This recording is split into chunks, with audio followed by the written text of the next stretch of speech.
नमस्कार दोस्तों, मैं आपको एक आज प्रेरक प्रसंग सुनाने जा रहा हूँ। ध्यानपूर्वक सुनिए। एक बार एक राजा था। वह निसंतान था। उसके न पुत्र था न पुत्री थी। उसे वह बूढ़ा हो चुका था। वह राज्य का उत्तराधिकारी बनाना चाहता था, लेकिन उसे असमंज होने लगी कि इस राज्य का राजा किसे बनाया जाएगा। कल मैं मर जाऊंगा, इसलिए पहले उसने डिसीजन किया कि राजा किसे बनाया जाएगा। तो उसे उसके दिमाग में एक सवाल आया कि इस बगीचे में एक शाम को मैं यहाँ पे लोगों को इकट्ठा करूं। तो उसने ये डिसीजन ले लिया था कि ये डिसीजन सही रहेगा। तो उसने कहा कि जो मुझसे मिलने के लिए उस शाम को सबसे पहले आएगा उसे मैं कुछ हिस्सा दूंगा।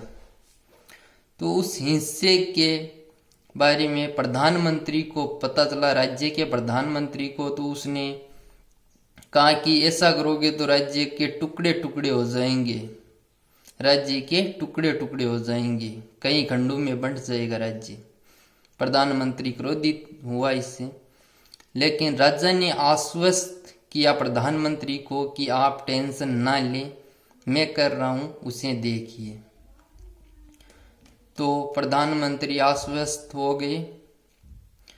फिर राजा ने पूरे राज्य में ढिंढोरा पिटवा दिया कि जो मुझसे पहले मिलने आएगा उसे कुछ हिस्सा दिया जाएगा। तो वह शाम हो जाती है। उस शाम को एक मेला आयोजित किया जाता है, जिसमें गाने बजाने वाली लड़कियां, शराब की महफिल और खाने पीने की पूरी व्यवस्था थी, और खेल खिलौने थे मेले के अंदर। तो सारे लोग आ रहे थे, कुछ खाने में लग गए, कुछ लड़कियों को देखने में लग गए, कुछ शराब पीने लग गए, सब कुछ न कुछ करने लग गए।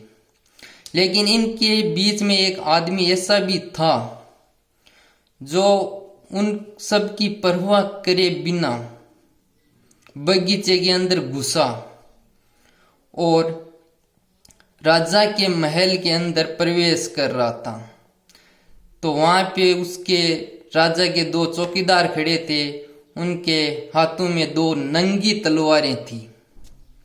लेकिन उस व्यक्ति के अंदर इतना साहस व धैर्य था कि उसने उन तलवारों की परवाह किए बगैर उन दोनों चौकीदारों को धक्का दे करके अंदर घुस गया, क्योंकि उसको पता था कि राजा ने जो समय दिया है उस पे मुझे हर हालत में ही पहुंचना है।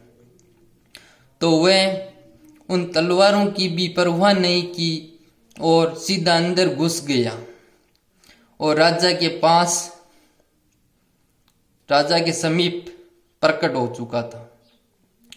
तो राजा बहुत खुश हुए कि मैंने कभी सोचा नहीं था कि कोई ऐसा भी व्यक्ति होगा जो इतने मोह, यानी कि खेल खेलना, शराब पीना जो मुफ्त में मिल रहे थे, उनके प्रति आकर्षित न होकर मेरे महल में घुस आए।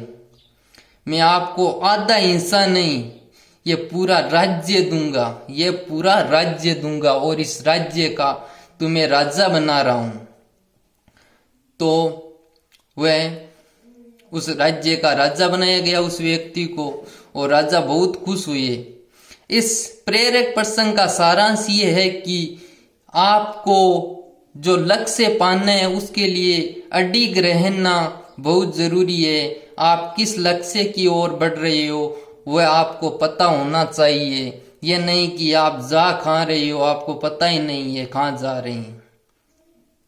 कहने का सारांश है कि आप जो भी काम कर रहे हैं उस पर पूरा ध्यान रहना चाहिए कि आप किस ओर जा रहे हैं, किस लक्ष्य की ओर बढ़ रहे हैं।